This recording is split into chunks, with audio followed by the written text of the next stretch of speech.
कैसे हो आप सब। एक बार फिर से आप सभी का स्वागत है बिहार सरकार के मेरा दूरदर्शन मेरा विद्यालय कार्यक्रम में। बच्चों, हम उम्मीद करते हैं कि आप सभी अपने घर पर सुरक्षित होंगे और अच्छे से पढ़ाई कर रहे होंगे। कर रहे हैं ना बच्चों? हाँ, पढ़ाई करना बहुत आवश्यक है, तो सभी लोग अच्छे से पढ़ाई कीजिएगा। और याद तो होगा ही आप सभी को क्या करना होता है एपिसोड देखने के बाद। एपिसोड देख लेने के बाद आपको अपने किताब से सवालों को हल करना होता है। ये देखते हैं कक्षा 11 में हम क्या पढ़ेंगे। कक्षा 11 में हम गणित में स्ट्रेट लाइंस पार्ट को पढ़ेंगे। इसके बाद बायोलॉजी में प्लांट ग्रोथ एंड डेवलपमेंट के बारे में जानेंगे। बच्चों, कक्षा 11 की पढ़ाई हो जाने के बाद हम कक्षा 12 की पढ़ाई शुरू करते हुए गणित में एक नया पाठ समाकलन के अनुप्रयोग यानी एप्लीकेशंस ऑफ इंटीग्रेशन के बारे में पढ़ेंगे और बायोलॉजी में इवोल्यूशन पार्ट को पढ़ेंगे। तो देर किस बात की है, अपना कॉपी कलम ले लीजिए बच्चों और हो जाइए तैयार। हम शुरू करते हैं आज का एपिसोड। नमस्कार दोस्तों, आइए शुरू करते हैं गणित का आज का पाठ जिसका नाम है सरल रेखाएं। इसी को हम अंग्रेजी में स्ट्रेट लाइंस के नाम से जानते हैं। तो चलिए बच्चों आगे बढ़ते हैं और देखते हैं आज हम क्या पढ़ेंगे। रेखा का व्यापक समीकरण ये 3 प्रकार से होगा बच्चों, ढाल अंतःखंड रूप तथा लंब रूप। तो चलिए बच्चों शुरू करेंगे पहले विषय के साथ। ax plus B Y plus C is equal to 0 यानी ये एक रेखा का व्यापक समीकरण है जिसके हमें विभिन्न रूप देखने हैं। तो पहला रूप है ढाल अंतःखंड रूप यानी स्लोप इंटरसेप्ट फॉर्म। तो बच्चों एक रेखा का व्यापक समीकरण होता है ax plus B Y plus C is equal to 0। यहाँ स्थिति ये दी गई है, यदि b का मान 0 के बराबर ना हो तो क्या होगा बच्चों, y का मान हो जाएगा माइनस a बटा बी एक्स माइनस सी बटा बी। इसको बच्चों आप अपनी पुस्तिका में हल करके देख सकते हैं। बी वाई को रहने दीजिए आप वाम पक्ष में ही, और जब आप ए एक्स और सी को दाएं पक्ष में भेजेंगे तो होगा माइनस ए एक्स और माइनस सी। केवल y को यहाँ रखते हुए जो b y का जो गुणांक है उसको हम नीचे भेज देते हैं दाएं पक्ष में, तो वो भाग में चला जाएगा और हमको प्राप्त हो जाएगा y बराबर माइनस a बटा b गुना x माइनस c बटा b। आगे बढ़े तो हमने देखा कि हमारे पास एक व्यापक रूप है ढाल अंतःखंड रूप का जिसमें होता था y is equal to mx plus c। अब यदि मैं इसको समीकरण 1 मान लूं, समीकरण 1 जो दे रखा है और जो हमने प्राप्त किया था y बराबर माइनस a बटा B X minus C B, इन दोनों की यदि मैं तुलना करती हूँ तो m का मान प्राप्त होता है माइनस a बाय बी और c जो कि अंतःखंड है उसका मान प्राप्त होता है माइनस c बटा b। हम जानते हैं कि समीकरण 1 उस रेखा की ढाल अंतःखंड रूप है जिसकी ढाल माइनस a बटा b और y अंतःखंड जो है वो माइनस c बटा b है। आगे बढ़े तो हमने देखा कि यदि b 0 के बराबर हो जाए तो हमारे पास क्या बचेगा बच्चों, हमारे पास समीकरण बचेगा ax plus c is equal to 0। आप ax को वाम पक्ष में ही रहने दीजिए और c को दाएं पक्ष में ले जाइए तो वो हो जाएगा माइनस c। केवल x को वाम पक्ष में रखते हुए बराबर में हम क्या प्राप्त कर सकते हैं, माइनस c बटा a, जो कि एक रेखा का समीकरण है जिसकी ढाल अपरिभाषित है और x अंतःखंड का मान माइनस c बटा a है। आगे बढ़े बच्चों तो देखते हैं हम दूसरा रूप अंतःखंड रूप यानी इंटरसेप्ट फॉर्म। यदि c 0 के बराबर नहीं है तो ax plus B Y plus C बराबर 0 जो कि एक व्यापक रूप है, रेखा का समीकरण है, उसको हम कैसे लिख सकते हैं बच्चों, x बटे में माइनस सी बटा a प्लस y बटे में माइनस सी बटा b बराबर 1। इसको बच्चों आप हल करके देख सकते हैं। ax प्लस बी वाई ऐसे ही रहने दीजिए और c जो है उसको दाएं पक्ष में ले जाइए तो आपका जो समीकरण होगा वो बन जाएगा ax प्लस बी वाई बराबर माइनस c। कुछ नहीं करना है बच्चों, फिर x और y, इसको हमें जो माइनस सी है उसको भाग में ले आना है वाम पक्ष में, तो वो माइनस सी x और y दोनों के ही नीचे आ जाएगा और a b से फिर उस पूरे को भाग दे दीजिए। अब यहाँ पर इसको हम इस समीकरण से तुलना करेंगे जो व्यापक रूप होता है अंतःखंड रूप का, x बटा a प्लस y बटा b बराबर 1। ऐसा करने पर हमें x अंतःखंड जो a है, छोटा a, उसका मान प्राप्त होता है माइनस सी बटा a, और जो b यानी जो y अंतःखंड है वो बराबर हमें प्राप्त हुआ माइनस सी बटा b। इसको हम मान लेते हैं समीकरण 1। तो हम जानते हैं कि समीकरण 1 उस रेखा के समीकरण का अंतःखंड रूप है जिसके क्रमशः x अंतःखंड माइनस सी बटा a और y अंतःखंड माइनस सी बटा b है। आगे बढ़े तो हमने देखी एक और स्थिति कि यदि c 0 के बराबर हो जाए तो समीकरण जो है हमारा वो कुछ इस प्रकार का हो जाएगा, ax प्लस by बराबर 0। ऐसा हम लिख सकते हैं जो मूल बिंदु से जाने वाली रेखा है और इसलिए अक्षों पर 0 अंतःखंड है। इस पर आधारित बच्चों कर लेते हैं एक उदाहरण। एक रेखा का समीकरण 3x माइनस 4y प्लस 10 बराबर 0 है। इसकी ढाल x और y अंतःखंड हमें ज्ञात करने हैं। तो दिया हुआ समीकरण सबसे पहले लिख लेंगे 3x minus 4y plus 10 is equal to 0। अब इसको हल करने पर बच्चों समीकरण आपको प्राप्त हो जाएगा कुछ इस रूप में, y बराबर 3 बटा 4x जमा 5 बटे 2। इसको मान लीजिए समीकरण 1। अब इसकी तुलना यदि मैं ढाल बिंदु रूप से करूं तो वो होगा y is equal to mx plus c। तो m का मान यहाँ हमें प्राप्त हो गया 3 बटा 4 तथा c का मान हमें प्राप्त होगा 5 बटे 2। पर पहले प्रश्न में केवल हमको ढाली निकालनी थी तो हमने वहीं तक किया। अब इस समीकरण को हम इस प्रकार से लिखेंगे कि हमें अंतःखंड प्राप्त हो। तो बच्चों आपको सिखाया था जब c का मान 0 ना हो तो क्या करना है, c को ले जाएंगे हम दाएं पक्ष में। यहाँ c का मान 10 है, 10 को जब मैं दाएं पक्ष में लेके जाऊंगी तो वो होता है माइनस 10। समीकरण किस प्रकार से लिखना था बच्चों, माइनस 10 दोनों तरफ रहेगा, x के नीचे भी y के नीचे भी, और 3 और 4 से भाग देना है। क्योंकि 4 और 10 को भाग दिया गया तो वो 5 बटे 2 हो गया। इस समीकरण को यदि मैं तुलना करूं व्यापक समीकरण x बटा a प्लस y बटा b बराबर 1 यानी जो हमारा अंतःखंड रूप है उससे x अंतःखंड प्राप्त होता है माइनस 10 बटा 3 और y अंतःखंड हमें प्राप्त होगा 5 बटा 2। इसी के साथ ये उदाहरण यहाँ समाप्त होता है। आइए बच्चों आगे बढ़ते हैं और देखते हैं ये जो रेखा का समीकरण है इसका आखिरी रूप यानी लंब रूप, जिसे हम नॉर्मल फॉर्म के नाम से जानते हैं। तो मान लीजिए कि एक समीकरण ax plus by plus c बराबर 0 या ax प्लस by बराबर माइनस c। बच्चों यदि c का मान 0 के बराबर ना हो तो आप जब उसको वाम पक्ष से दाएं पक्ष की ओर लेके जाएंगे तो हमें प्राप्त होगा ax प्लस by बराबर माइनस c। इससे निरूपित रेखा का जो लंब रूप होगा वो होगा x cos omega plus y sin omega बराबर p। इसलिए दोनों समीकरण जो होंगे वो समान होंगे, अतः a बटा cos ओमेगा बराबर b बटा sin ओमेगा बराबर माइनस c बटा p। इसको जब हमने आगे हल किया तो देखा कि cos ओमेगा का हमें मान प्राप्त हुआ माइनस AP बटा c और sin ओमेगा का जो हमें मान प्राप्त हुआ वो हुआ है माइनस BP बटा c। अब बच्चों आपने अपनी कक्षा 10वीं में पढ़ा होगा एक पाठ त्रिकोणमिति का परिचय। उसमें आपने पढ़ी होंगी कुछ त्रिकोणमितीय सर्वसमीकाएं जैसे sine square theta plus cos square theta बराबर 1। यहाँ पर आपको साइन स्क्वायर ओमेगा और कॉस स्क्वायर ओमेगा दे रखा है।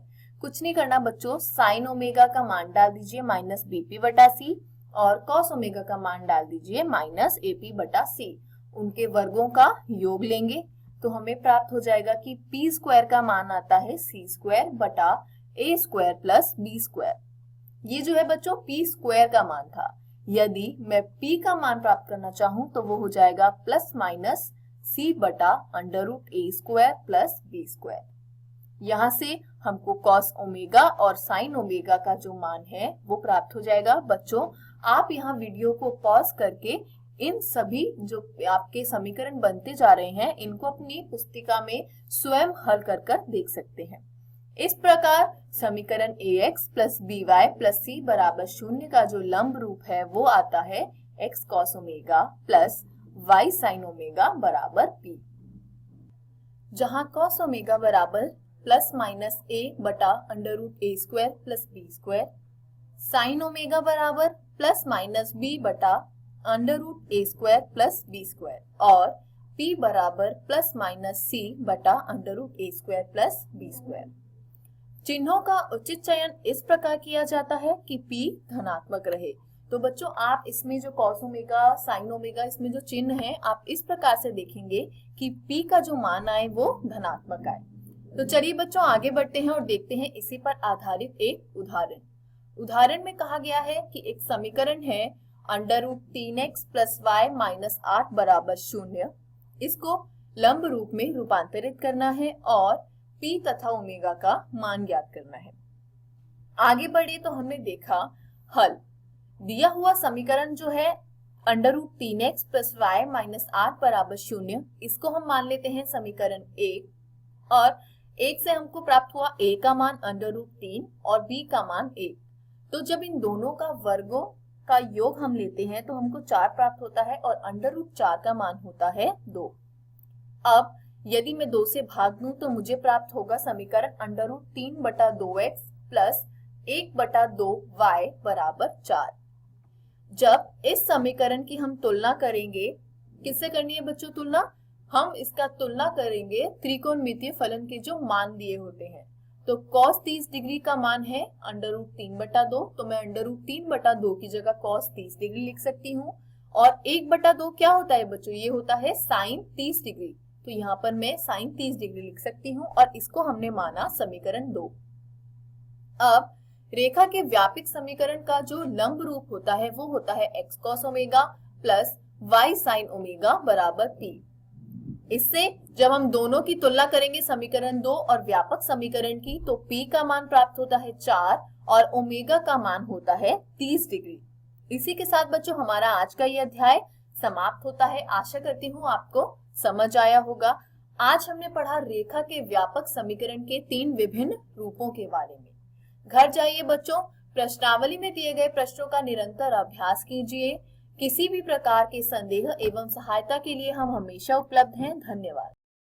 नमस्कार दोस्तों, आज हम जीव विज्ञान का एक नया पाठ शुरू करेंगे जिसका नाम है पादप वृद्धि एवं परिवर्धन।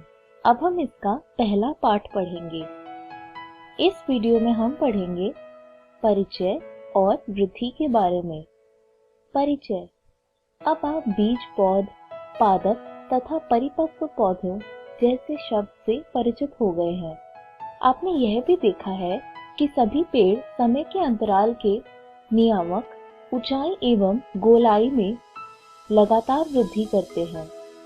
हालांकि उसी वृक्ष की पत्तियां, फूल एवं फल आदि न केवल एक सीमित लंबाई चौड़ाई तक होते हैं, बल्कि समयानुकूल वृक्ष से निकलते एवं गिर जाते हैं। यही प्रक्रिया लगातार दोहराई जाती है। सभी पौधों के अंग विभिन्न तरह के ऊतकों से बने होते हैं। पौधे की सभी कोशिकाएं युग्मज की संतति या वंशज होती है। सेब में अंकुरन एवं नवोद्भिदों का परिवर्धन। ये कुछ इस प्रकार का दिखता है। परिवर्धन 2 प्रक्रियाओं का योग्य है, वृद्धि एवं विभेदन। शुरुआत में यह जानना अनिवार्य है कि परिपक्व वृक्ष का परिवर्धन एक युग्मक से शुरू होकर एक सुनिश्चित एवं उच्च नियमित वंशानुक्रम की घटना है। इस प्रक्रिया के दौरान एक जटिल शरीर संरचना का गठन होता है जो जड़ों, पत्तियों, शाखाओं, फूलों, फलों एवं बीजों के उत्पादित करता है और अंततः वे मर जाते हैं। एक जीवित वस्तु के लिए वृद्धि को सर्वाधिक आधारभूत एवं सुस्पष्ट विशिष्टता के रूप में जाना जाता है। वृद्धि को अवयव या अंग या इसके किसी भाग या यहाँ तक कि एक कोशिका के आधार में अनिवार्य स्थायी बढ़त के रूप में परिभाषित किया जा सकता है। सामान्यतः वृद्धि उपापचय प्रक्रियाओं से जुड़ा होता है जो ऊर्जा के व्यय पर आधारित होता है, इसलिए एक पत्ती का विस्तार वृद्धि है और ये इस प्रकार का दिखता है। पादप वृद्धि प्राय अपरिमित है। पादप वृद्धि अनूठे ढंग से होती है क्योंकि पौधे जीवन भर असीमित वृद्धि की क्षमता को अर्जित किए होते हैं। इस क्षमता का कारण उनके शरीर में कुछ खास जगहों पर विभोजतक यानी मेरिस्टेम ऊतकों की उपस्थिति है। ऐसे विभोजतकों की कोशिकाओं में विभाजन एवं व शाश्वतता यानी निरंतरता की क्षमता होती है। हालांकि यह उत्पाद जल्द ही विभाजन की क्षमता खो देते हैं और ऐसी कोशिकाएं जो विभाजन की क्षमता खो देती है वे पादप शरीर की रचना करती है। इस प्रकार की वृद्धि जहाँ पर भी विभोजतक की क्रियात्मकता से पौधे के शरीर में सदैव नई कोशिकाओं को जोड़ा जाता है, उसे वृद्धि का खुला स्वरूप कहा जाता है।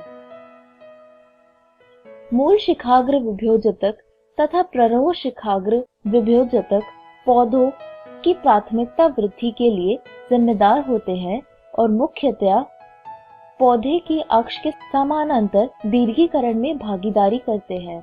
द्विबीज पत्ती तथा नग्न बीज पौधों में पार्श्व विभोजतक संवहनी कैम्बियम तथा कॉर्क कैम्बियम जीवन में बाद में प्रकट होते हैं। ये विभोजतक उन अंगों की चौड़ाई को बढ़ाते हैं जहां ये क्रियाशील होते हैं। इसे द्वितीयक वृद्धि के नाम से जाना जाता है। वृद्धि माप योग्य है। संवहनी कोशिकीय स्तर पर वृद्धि मुख्यतः जीव द्रव्य मात्रा में वृद्धि का परिणाम है। चूंकि जीव द्रव्य की वृद्धि को सीधा मापना कठिन मूल है, अतः कुछ दूसरी मात्राओं को मापा जाता है जो कम या ज्यादा इसी के अनुपात में होते हैं। इसलिए वृद्धि को विभिन्न मापदंडों द्वारा मापा जाता है। कुछ एक मापदंड यह है: ताजी भार वृद्धि, शुष्क भार, लंबाई, क्षेत्रफल, आयतन तथा कोशिकाओं की संख्या आदि। यह मक्के के मूल शिखाग्र विभोजतक में प्रति घंटे 17,500 या अधिक नई कोशिकाएं पैदा हो सकती है, जबकि एक तरबूज कोशिका में कोशिकाओं की आकार में वृद्धि 3,50,000 गुना तक हो सकती है। पहले वाले उदाहरण में वृद्धि को कोशिकाओं की संख्या में वृद्धि के रूप में व्यक्त किया गया है, जबकि बाद वाली वृद्धि को कोशिका के आकार में बढ़ोतरी के रूप में किया गया है।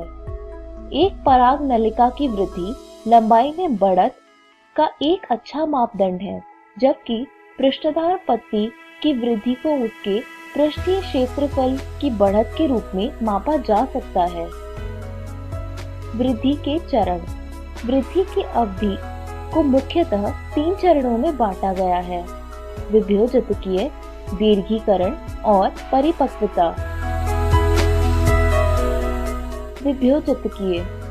विभोजतकीय चरण में कोशिकाएं मूल शिखाग्र तथा प्ररोह शिखाग्र दोनों में लगातार विभाजित होती है। इन क्षेत्रों की कोशिकाएं जीव द्रव्य से भरपूर होती है और व्यापक संलक्ष्य केंद्र को अधिकृत किए होती है। उनकी कोशिका भीति प्राथमिक, पतली तथा प्रचुर जीव द्रव्य तंतु संयोजन के साथ सेलुलोजिक होती है। दीर्घीकरण विभोजतक क्षेत्र के समीपस्थ कोशिका दीर्घीकरण के चरण का प्रतिनिधित्व करता है। इस चरण में कोशिकाओं का बढ़ा हुआ राजधानी भवन, कोशिका विशालीकरण तथा नव कोशिका भीति निक्षेपण आदि विशिष्टताएं हैं। परिपक्वता पुनः शिखाग्र से आगे अर्थात दीर्घीकरण के अधिक समीपस्थ अक्ष का वह भाग स्थित होता है जो कि परिपक्वता के चरण में जा रहा होता है। इस परिक्षेत्र में स्थित होने वाली कोशिकाएं अपने अंतिम आकार को प्राप्त किए होती है तथा उनकी भीति की मोटाई एवं राजधानी चरम पर होती है। वृद्धि दर। समय की प्रति इकाई के दौरान बढ़ी हुई वृद्धि को वृद्धि दर कहा जाता है। अतः वृद्धि की दर को गणितीय ढंग से व्यक्त किया जा सकता है। एक जीव या उसके अंग कई तरीकों से अधिक कोशिकाएं पैदा कर सकता है। वृद्धि दर अंकगणितीय या ज्यामितीय संवर्धन हो सकती है। दिए गए चित्र में अंकगणितीय वृद्धि है और दूसरे चित्र में ज्यामितिक वृद्धि। अंकगणितीय वृद्धि में समसूत्री विभाजन के बाद केवल एक पुत्री कोशिका लगातार विभाजित होती रहती है, तो जबकि दूसरी विभेदित एवं परिपक्व होती रहती है। अंकगणितीय वृद्धि एक सरलतम अभिव्यक्ति है जिसे हम निश्चित दर पर दीर्घाकृत होते मूल में देख सकते हैं। इस ग्राफ को देखें जिसमें अंक की लंबाई समय के विरुद्ध अखिलित की गई है, जिसके फलस्वरूप रेखीय वक्र पाया गया है। इसे हम गणितीय रूप में कुछ इस प्रकार चक्र कर सकते हैं। LT equals to L0 plus RT, जिसमें LT है टाइम t के समय लंबाई, L0 है टाइम शून्य के साथ समय लंबाई और R जो है वो वृद्धि दर दीर्घीकरण प्रति इकाई समय है। हालांकि अधिकतर प्रणालियों में प्रारंभिक वृद्धि धीमी होती है और यह इसके बाद तीव्र गति से चरघातांकी दर में बढ़ती है। यहाँ पर दोनों संतति कोशिकाएं के एक समसूत्री कोशिका के विभाजन के अनुकरण करती है तथा विभाजित होने पर लगातार ऐसा करते रहने की काबिलियत बनाए रखती है। हालांकि सीमित पोषण आपूर्ति के साथ वृद्धि धीमी पड़ती हुई स्थिर चरण की ओर बढ़ जाती है। यदि हम समय के प्रति वृद्धि के मापदंड को नियोजित करते हैं तो हम एक विशिष्ट सिग्मोइड या एस ग्राफ पाते हैं। एस वक्र सभी जीवित प्राणियों की विशिष्टता है जो स्वाभाविक पर्यावरण में बढ़ अप्रगामी अवस्था रहे होते हैं। ये सभी कोशिकाओं, उत्तकों एवं एक पौधों की विशेष अंगों के लिए आदर्श है। चरघातांकीय वृद्धि को कुछ इस प्रकार प्रकट किया जा सकता है। W1 equals to W0 की पावर ERT।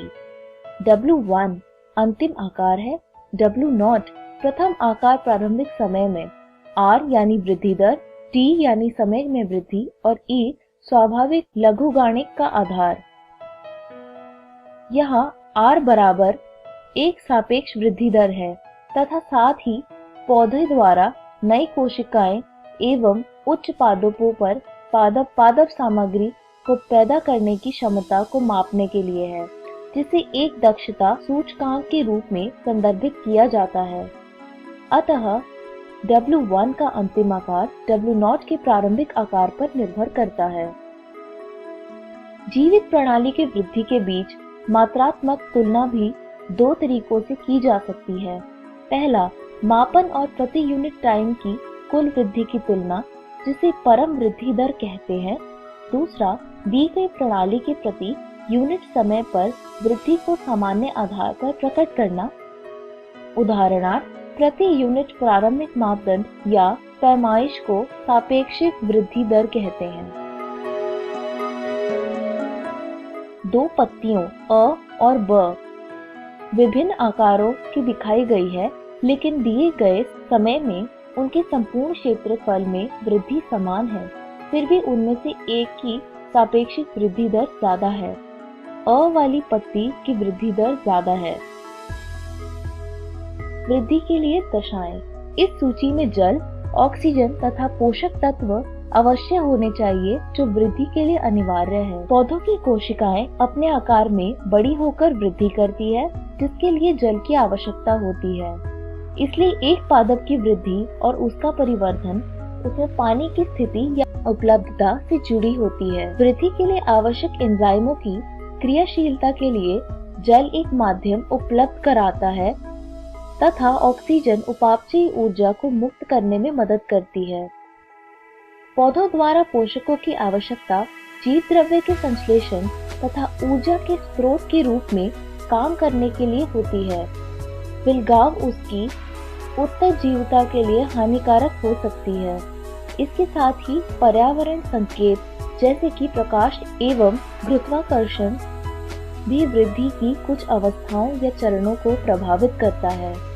इस वीडियो में हमने सीखा परिचय और वृद्धि। अगली वीडियो में हम पढ़ेंगे विभेदन, निर्विभेदन तथा पुनर्विभेदन, परिवर्धन और पादप वृद्धि नियामक। धन्यवाद।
नमस्कार दोस्तों, आज हम कक्षा 12वीं की गणित का अध्याय 8 पढ़ने वाले हैं, जिसका नाम है समाकलन के अनुप्रयोग यानी कि एप्लीकेशंस ऑफ इंटीग्रल्स। इस अध्याय को हमने 5 भागों में बांटा है। आज हम इस अध्याय का भाग 1 पढ़ने वाले हैं। तो आइए जानते हैं कि आज के इस वीडियो में हम क्या पढ़ेंगे। तो दोस्तों, आज के इस वीडियो में हम पढ़ेंगे समाकलन के अनुप्रयोग की भूमिका अर्थात इंट्रोडक्शन तथा साधारण वक्रों के अंतर्गत क्षेत्रफल यानी कि एरिया अंडर सिंपल कर्व्स। तो चलिए आगे बढ़ते हैं और शुरू करते हैं हम हमारा आज का भाग। तो दोस्तों, जैसा कि इस अध्याय के नाम से ही स्पष्ट हो रहा होगा, इस अध्याय में हम जानेंगे कि समाकलन का कहां-कहां पर प्रयोग होता है, अर्थात इंटीग्रल्स का एप्लीकेशन कहां-कहां पर है, हम ये जानेंगे। तो दोस्तों, ज्योमेट्री में हमने बहुत से geometrical figures like triangles, rectangles, trapezium और सर्कल जैसे बहुत से फिगर्स का फॉर्मूला का यूज करके हमने एरिया कैलकुलेट किया है, और वो फॉर्मूलेस हमारे फंडामेंटल फॉर्मूलेस हैं in the application of mathematics in many real life problems.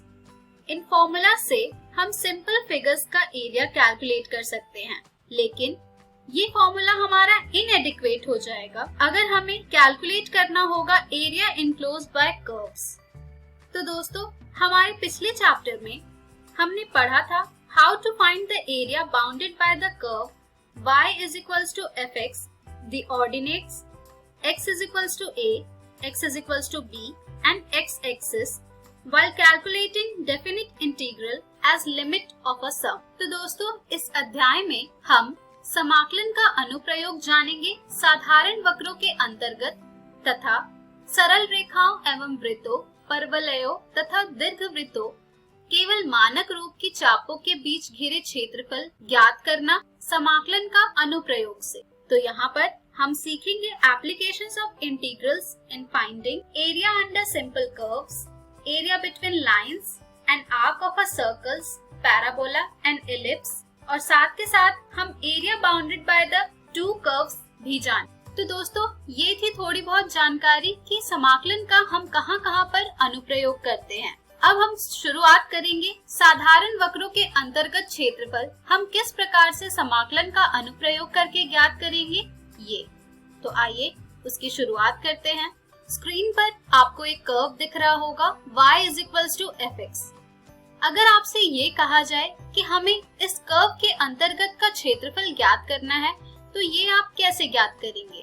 तो दोस्तों, इस तरह के एरिया कैलकुलेट करने का जो सबसे इजी और इंट्यूटिव वे है वो है कि लिमिट ऑफ अ सम का यूज करके हम एरिया कैलकुलेट करें।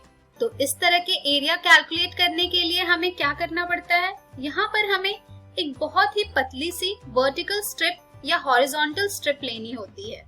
अगर यहाँ पर हम एक वर्टिकल स्ट्रिप लेंगे तो यहाँ पर उस वर्टिकल स्ट्रिप की हमारी जो विड्थ होगी वो हो जाएगा हमारा dx और जो हाइट हो जाएगी वो होगा हमारा y। तो जब आप इस वर्टिकल स्ट्रिप का एरिया फाइंड करेंगे तो वो आपको मिलेगा dA is equals to y dx where y is equals to fx।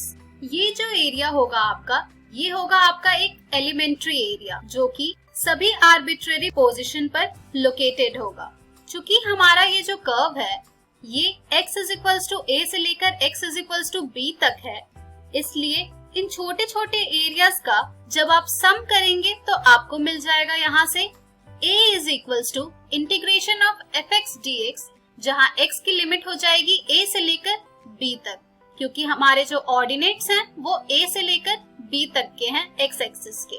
तो यहाँ से आपको फॉर्मूला मिला है इस तरह के कर्व का एरिया फाइंड करने का, जो कि है अगर आप वर्टिकल स्ट्रिप लेते हैं तो उसकी एरिया हो जाएगी इंटीग्रेशन ऑफ fx dx, जहाँ x की लिमिट होगी a से लेकर b तक। आइए और एग्जांपल्स देखते हैं इस तरह के सिंपल कर्व्स का। हमारा जो नेक्स्ट एग्जांपल का हमने जो फिगर लिया है वो आपको स्क्रीन पर कुछ इस प्रकार का दिख रहा होगा। अगर आपसे इस कर्व का एरिया फाइंड करने को कहा जाए तो ये आप कैसे फाइंड करेंगे? यहाँ पर अगर आप वर्टिकल स्ट्रिप लेंगे तो आपको सही सा मेजरमेंट नहीं आएगा आपके एरिया का, इसलिए यहाँ पर आपको हॉरिजॉन्टल स्ट्रिप लेनी पड़ेगी। तो जब आप हॉरिजॉन्टल आर्बिट्रेरी स्ट्रिप कट करेंगे तो यहाँ से उसकी विड्थ आपको मिल जाएगी dy और उसका लेंथ आपको मिल जाएगा x। तो जिस तरह से अभी लास्ट एग्जाम्पल में हमने एरिया फाइंड किया था उसी तरह से यहाँ पर भी हम एरिया फाइंड करेंगे, लेकिन चूंकि यहाँ पर हम जो आर्बिट्रेरी स्ट्रिप ले रहे हैं वो हॉरिजॉन्टल ले रहे हैं, तो यहाँ पर हमारा जो फॉर्मूला डिराइव होगा हमारे इस शेडेड एरिया का वो आ जाएगा हमारा a is equals to integration of gy dy, जहाँ y की लिमिट हो जाएगी a से लेकर b तक। आशा है कि आपको ये समझ आ गया होगा कि किस तरह की आप आर्बिट्रेरी स्ट्रिप कट करेंगे तो आपको कौन सा फॉर्मूला यूज करना है। चलिए दोस्तों और एग्जांपल्स देखते हैं हम। स्क्रीन पर आपको ये जो कर्व दिख रहा है इसका एरिया अगर आपको फाइंड करने को कहा जाए तो इसका एरिया आप कैसे फाइंड करेंगे? सिमिलरली आर्बिट्रेरी स्ट्रिप के कॉन्सेप्ट से भी यहाँ पर आप एरिया आसानी से फाइंड कर लेंगे, जिसका कि फॉर्मूला सिमिलर ही होगा, लेकिन यहाँ पर जो मेजर डिफरेंस होगा वो होगा कि यहाँ पर जो आपका एरिया आएगा वो नेगेटिव में आएगा, लेकिन एरिया कभी नेगेटिव में आएगी नहीं, इसलिए यहाँ पर हम हमारे उस एरिया का मॉड्यूलस लेंगे तो यहाँ से हमारे एरिया का जो फॉर्मूला डिराइव हो जाएगा वो हो जाएगा mod of integration fx dx, जहाँ x की लिमिट होगी a से लेकर b तक, क्योंकि हम हमेशा एब्सोल्यूट वैल्यू कैलकुलेट करते हैं एरिया के लिए। सिमिलरली एक और एग्जांपल देखते हैं। स्क्रीन पर आपको जो नेक्स्ट कर्व दिख रहा है वो कुछ इस प्रकार का दिख रहा होगा। अब अगर आपको इस तरह के कर्व का एरिया फाइंड करना है तो ये आप कैसे फाइंड करेंगे? तो दोस्तों सिमिलरली आर्बिट्रेरी स्ट्रिप का कॉन्सेप्ट यूज करके आप दोनों एरिया जो आपको दिख रही है उस एरिया के मेजरमेंट में आर्बिट्रेरी स्ट्रिप लेंगे और दोनों एरिया को A1 और A2 मान लेंगे। एक एक करके आप इन दोनों का एरिया निकालेंगे तो आपका जो एरिया का फॉर्मूला आ जाएगा वो आ जाएगा modulus of A1 plus A2। क्योंकि A1 डाउनवर्ड डायरेक्शन में है इसलिए यहाँ पर जब आप इसका एरिया कैलकुलेट करेंगे तो ये नेगेटिव आएगा, लेकिन हमें यहाँ पर एब्सोल्यूट वैल्यू लेनी होती है, इसलिए यहाँ पर हमारा जो A1 होगा उसका हम मॉड्यूलस लेंगे और A2 हम उसमें ऐड कर देंगे। तो इन दोनों का मेजरमेंट ऐड करने के बाद आपको जो मिलेगा वो हो जाएगा इस गिवन कर्व का इनक्लोज्ड एरिया। तो दोस्तों ये कुछ एग्जांपल्स थे जिसमें आपने देखा कि किस तरह से आर्बिट्रेरी स्ट्रिप लेकर हम गिवन कर्व का एरिया फाइंड करते हैं, जिससे कि ये कुछ फॉर्मूलाज डेराइव हुए हैं। अब इन फॉर्मूलाज का यूज करेंगे हम क्वेश्चन सॉल्व करने में और फिर हम प्रैक्टिस कर करके सीख जाएंगे कि किस तरह से हम इंटीग्रेशन का यूज करते हैं एरिया फाइंड करने में। तो चलिए दोस्तों अब हम बढ़ते हैं हमारे एक क्वेश्चन की तरफ, जिसमें हम देखेंगे कि किस तरह ये आर्बिट्रेरी स्ट्रिप कॉन्सेप्ट यूज करके हम area of the enclosed figure find करते हैं। हमारा गिवन क्वेश्चन है, वृत्त X square plus Y square is equal to A square का क्षेत्रफल ज्ञात कीजिए। यानी कि ये गिवन जो सर्कल है इसका हमें एरिया फाइंड करना है। तो दोस्तों इसका एरिया हम कैसे फाइंड करेंगे? इसका एरिया भी हम फाइंड करेंगे आर्बिट्रेरी स्ट्रिप का कॉन्सेप्ट यूज करके। उसके बाद जिस तरह का स्ट्रिप हम ले रहे हैं उस तरह के फॉर्मूला यहाँ पर पुट करेंगे और एरिया फाइंड करेंगे। तो आइए देखते हैं इसके स्टेप बाय स्टेप प्रोसीजर कि किस तरह से हम एरिया फाइंड करेंगे हमारे इस गिवन क्वेश्चन का। तो दोस्तों क्वेश्चन में हमें दिया गया है एक सर्कल का इक्वेशन जो कि है X square plus Y square is equal to A square. तो यहाँ पर ए स्क्वायर है हमारा रेडियस का स्क्वायर, यानी कि हमारा जो रेडियस है यहाँ पर वो है ए। तो सर्कल ड्रॉ करने के लिए जैसा कि आप सब जानते हैं रेडियस पता होना बहुत ही जरूरी होता है। तो सबसे पहले हम सर्कल ड्रॉ करेंगे using the help of radius. Radius हमारा आएगा यहाँ पर a0, ओरिजिन हमारी 0 0 होती है। अब हमसे इस क्वेश्चन में पूछा जा रहा है कि ये जो सर्कल है ये कितना स्पेस या कितना एरिया इनक्लोज कर रही है। तो इसका एरिया फाइंड करने के लिए हम यहाँ पर क्या करेंगे?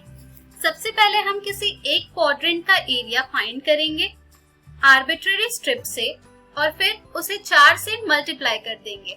4 से जब हम उसे मल्टीप्लाई करेंगे तो हमारे इस पूरे सर्कल का एरिया हमें मिल जाएगा। तो दोस्तों ये जो क्वाड्रेंट है हमारा, यहाँ पर अब हम वर्टिकली स्ट्रिप ले रहे हैं आर्बिट्रेरी, जिसका की लेंथ हो जाएगा y और विड्थ हो जाएगा dx। तो चूंकि यहाँ पर वर्टिकल स्ट्रिप लिया है तो यहाँ से हमें इसका एरिया मिल जाएगा 4 मल्टीप्लाइड बाय दिए हुए वक्र का अर्थात कर्व का x एक्सिस और ordinate x is equals to 0 and y is equals to a से इनक्लोज्ड एरिया AOBA का। तो यहाँ से हमें मिल जाएगा 4 multiplied by integration y dx, जहाँ x की लिमिट होगी 0 से लेकर a तक। अब यहाँ पर y dx है तो यहाँ पर हमें अब y की वैल्यू पुट करनी होगी। y की वैल्यू हम कैसे पुट करेंगे? y की वैल्यू हम हमारी गिवन सर्कल के इक्वेशन से डिराइव करेंगे और पुट करेंगे। तो यहाँ से हमें जो y की वैल्यू मिल रही है वो मिल रही है y square is equals to a square minus x square, which implies that y is equals to under root a square minus x square. जब इस वैल्यू को हम इस फॉर्मूला में पुट करेंगे तो यहाँ से हमें मिल जाएगा 4 multiplied by integration under root a square minus x square dx, जहाँ x की लिमिट होगी 0 से लेकर a तक। अब यहाँ पर under root a square minus x square dx का इंटीग्रेशन का फॉर्मूला आप सब जानते होंगे। उस फॉर्मूला को हम अब यहाँ पर पुट करेंगे जिससे कि हमारा ये इंटीग्रेशन आसानी से सॉल्व हो जाएगा। तो यहाँ पर हमें मिल जाएगा further 4 multiplied by x upon 2 under root a square minus x square plus a square upon 2 sine inverse x upon a, जिसकी लोअर लिमिट होगी 0 और अपर लिमिट होगी a। जब हम यहाँ से फर्दर इसे सॉल्व करेंगे तो हमें मिल जाएगा 4 multiplied bye a upon 2 multiplied by 0 plus a square upon 2 sine inverse 1 minus 0, जिसे आप और सॉल्व करेंगे तो आपको मिल जाएगा 4 multiplied bye a square upon 2 multiplied by pi by 2, यानी कि पाई a स्क्वायर। तो दोस्तों यहाँ से हमें जो दिया गया वृत्त है उसका क्षेत्रफल हमें प्राप्त हुआ है पाई a स्क्वायर। तो इस तरह से आपने देखा कि कैसे हम फॉर्मूला का यूज करके एरिया फाइंड करते हैं। अब इस क्वेश्चन को आप हॉरिजॉन्टल स्ट्रिप लेकर भी सॉल्व कर सकते हैं। आइए देखते हैं कि हॉरिजॉन्टल स्ट्रिप से हम कैसे इसे फर्दर सॉल्व करेंगे। तो जब आप स्ट्रिप हॉरिजॉन्टल लेंगे तो यहाँ पर आपको जो लेंथ मिलेगा वो हो जाएगा x और जो विड्थ मिलेगी वो हो जाएगा dy। तो जब आप हॉरिजॉन्टल स्ट्रिप को कट करते हैं तो वहां से आपका जो एरिया का फॉर्मूला मिलता है वो होता है x dy। तो यहाँ पर उसी तरह से हमारा फॉर्मूला आ जाएगा 4 multiplied by integration of x dy, जहाँ y की लिमिट होगी 0 से लेकर a तक। अब चूंकि यहाँ पर हमें x की वैल्यू पुट करनी है तो अब हम हमारे गिवन सर्कल के इक्वेशन से x की वैल्यू डिटरमाइन करेंगे। तो जब हम यहाँ से x की वैल्यू डिटरमाइन करेंगे तो हमें ये मिल जाएगा x is equals to under root a square minus y square. चूंकि यहाँ पर प्लस माइनस भी होगा लेकिन हमारा जो फर्स्ट क्वाड्रेंट है वो पॉजिटिव होता है, तो इसलिए हम यहाँ पर पॉजिटिव वैल्यू लेकर के चल रहे हैं। जब आप यहाँ पर अब x की वैल्यू पुट करेंगे तो आपको मिल जाएगा 4 multiplied by integration under root a square minus y square dy, जहाँ y की लिमिट होगी 0 से लेकर a तक। फर्दर आप इसका फॉर्मूला जानते हैं कि integration under root A square minus Y square dy का क्या होता है।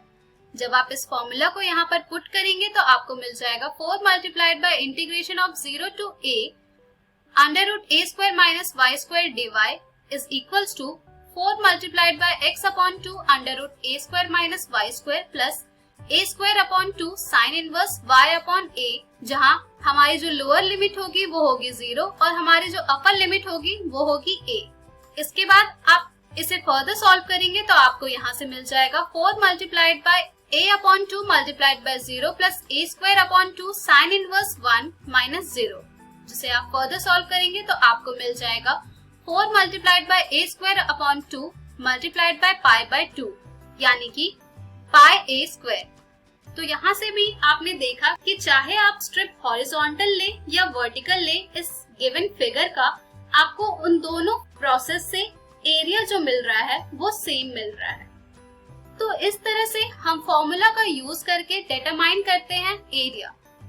यहाँ पर हमें सर्कल दिया हुआ था, इसी तरह आपको और भी क्वेश्चंस मिलेंगे जिसमें आपको इलिप्स दिया हुआ होगा। तो इलिप्स के लिए भी आप सेम इसी प्रोसीजर को फॉलो कर सकते हैं, चाहे हॉरिजॉन्टल या वर्टिकल, और फिर उसका इनक्लोज्ड एरिया फाइंड कर सकते हैं। तो दोस्तों, ये थी थोड़ी बहुत जानकारी एरिया अंडर सिंपल कर्व्स अर्थात साधारण वक्र के अंतर्गत क्षेत्रफल के बारे में।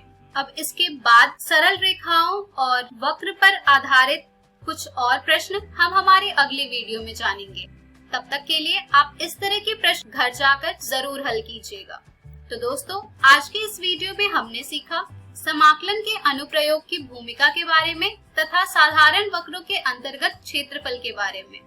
हम हमारी अगली वीडियो में जानेंगे एक वक्र एवं एक रेखा से घिरे क्षेत्र का क्षेत्रफल। धन्यवाद।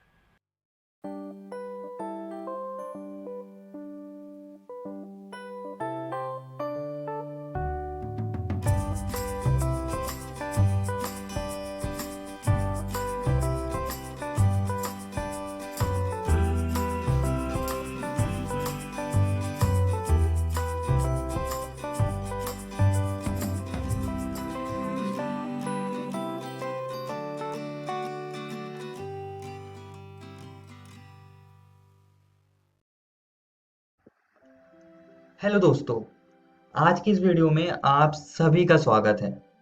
आज हम आपके अध्याय का आखिरी अंश भाग 5 पढ़ने जा रहे हैं।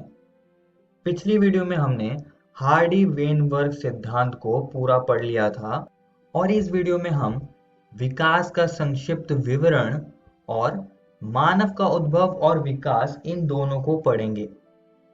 चलिए शुरू करते हैं। विकास का संक्षिप्त विवरण।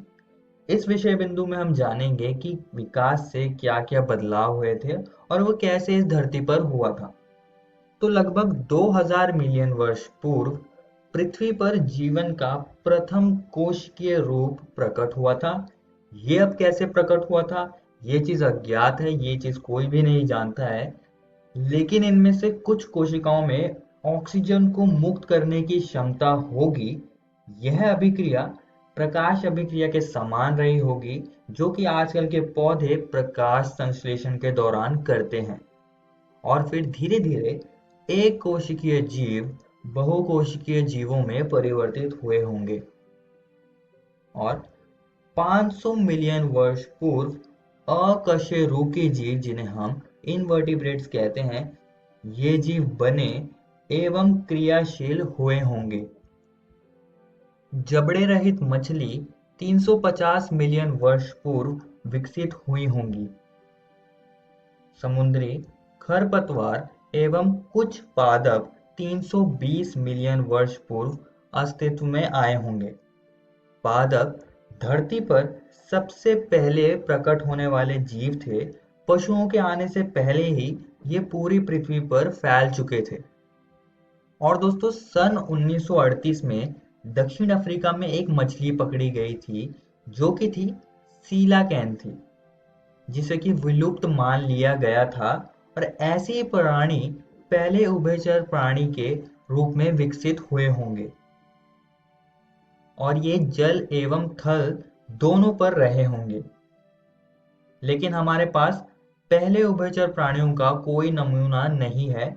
हालांकि ये आधुनिक युग के प्राणी मेंढक एवं सैलमेंडर जीवों के पूर्वज रहे होंगे।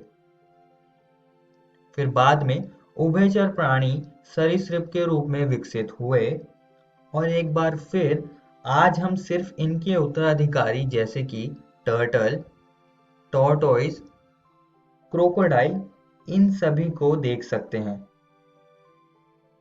अगले 200 मिलियन वर्ष पूर्व विभिन्न आकार के एवं आकृति वाले सरीसृप पृथ्वी पर हर जगह फैल गए थे।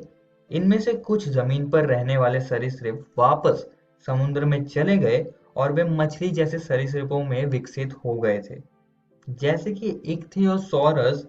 और ये सारी बातें 200 मिलियन वर्ष पुरानी हैं। बेशक पृथ्वी पर रहने वाले सरीसृप थे डायनासोर, जैसे कि टी-रेक्स। ये बहुत ही विशाल थे। ये टी-रेक्स तो 20 फुट जितना ऊंचा था। लगभग 65 मिलियन वर्ष पूर्व अचानक पृथ्वी से डायनासोर समाप्त हो गए। इसका कारण तो सही तरीके से नहीं पता, लेकिन शायद उल्कापिंड या मौसम में बदलाव के कारण ये पृथ्वी से समाप्त हो गए होंगे।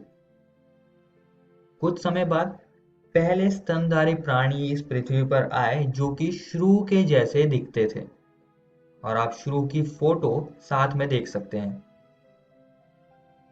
अब जो ये स्तनधारी प्राणी थे ये बाकी जीवों से ज्यादा समझदार थे, जैसे कि वो अपने आसपास के खतरे को भांप लेते थे।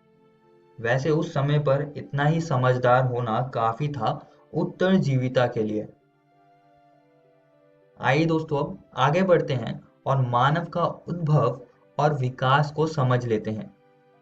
इसमें हम जानेंगे कि मानवों का उद्भव कैसे हुआ और कैसे वो विकसित हुए, कौन कौन से बदलाव उनमें हुए थे। तो लगभग 15 मिलियन वर्ष पूर्व ड्रायोपिथेकस और रामापिथेकस नामक नर वानर विद्यमान थे। इनके शरीर पर बहुत से बाल थे और ये गोरिल्ला एवं चिंपैंजी जैसे चलते थे। और दोस्तों हमें कुछ जीवाश्म तो अफ्रीका के इथोपिया और तंजानिया से मिले हैं, जिससे कि पता चलता है कि मानव जैसे प्राइमेट्स पूर्वी अफ्रीका में रहे होंगे। ये लोग संभवतः ऊंचाई में 4 फुट से बड़े नहीं थे, किंतु वे खड़े होकर चलते थे। और फिर 2 मिलियन वर्ष पूर्व ऑस्ट्रालोपिथेसीन ये पूर्वी अफ्रीका के घास स्थलों में रहे होंगे। कुछ प्रमाण बताते हैं कि ये हथियारों से शिकार करते थे, किंतु फल को खाते थे। खोजे गए जीवाश्म में से जो कुछ हड्डियां थी वो बहुत ही भिन्न थी। इस प्राणी को पहला मानव कहा गया और ये थे होमो हैबिलिस।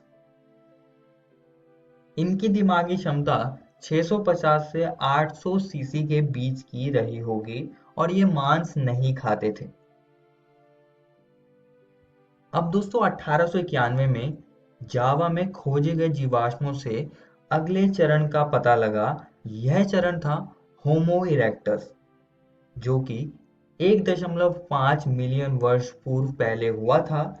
यहाँ पर आप होमो इरेक्टस नर और होमो इरेक्टस मादा की दोनों की आप तस्वीर यहाँ पर देख सकते हैं कि वो कैसे दिखते होंगे।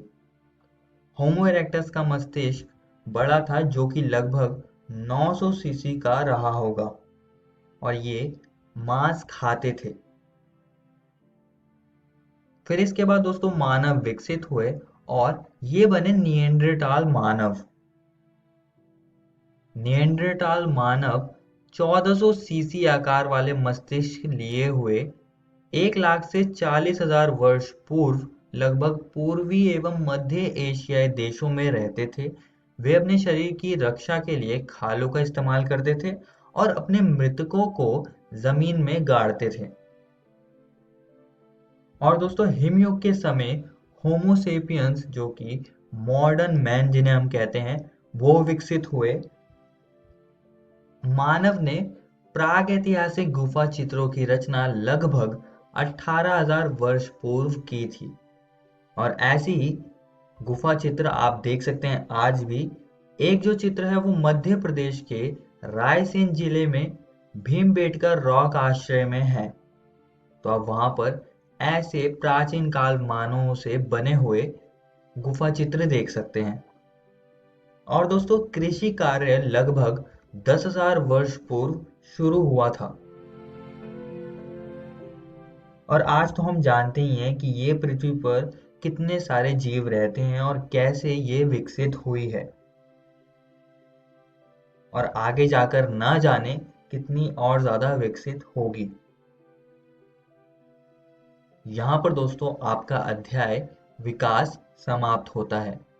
इस वीडियो में हमने जाना विकास का संक्षिप्त विवरण, और साथ ही में हमने मानव का उद्भव और विकास को भी समझा।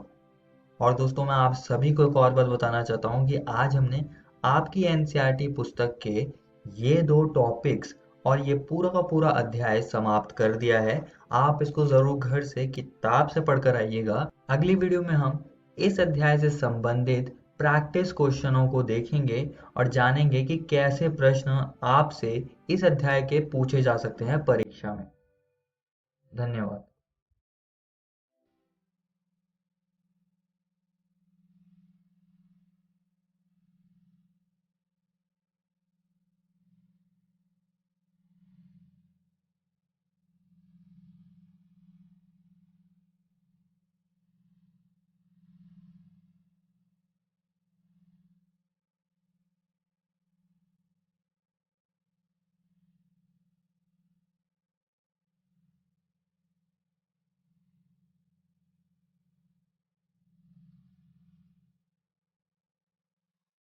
सरकार लाई है विद्यार्थियों के लिए डिजिटल लाइब्रेरी। बच्चों के उज्जवल भविष्य के लिए बिहार सरकार है सदा अग्रसर और तैयार। कक्षा 1 से कक्षा 12 तक की सभी पाठ्य पुस्तक पूरक सामग्री एवं वीडियो अब शिक्षा विभाग बिहार सरकार द्वारा विकसित पोर्टल पर है उपलब्ध। अध्ययन सामग्री देखने के लिए BEPCLOTS.bihar.gov.in पर विजिट करें अथवा एंड्रॉइड मोबाइल पर गूगल प्ले स्टोर से E-LOTS ऐप डाउनलोड करें। शिक्षकों, अभिभावकों एवं बच्चों से अनुरोध है कि इस ई लाइब्रेरी का अधिक से अधिक लाभ उठाएं और अपनी पढ़ाई जारी रखें।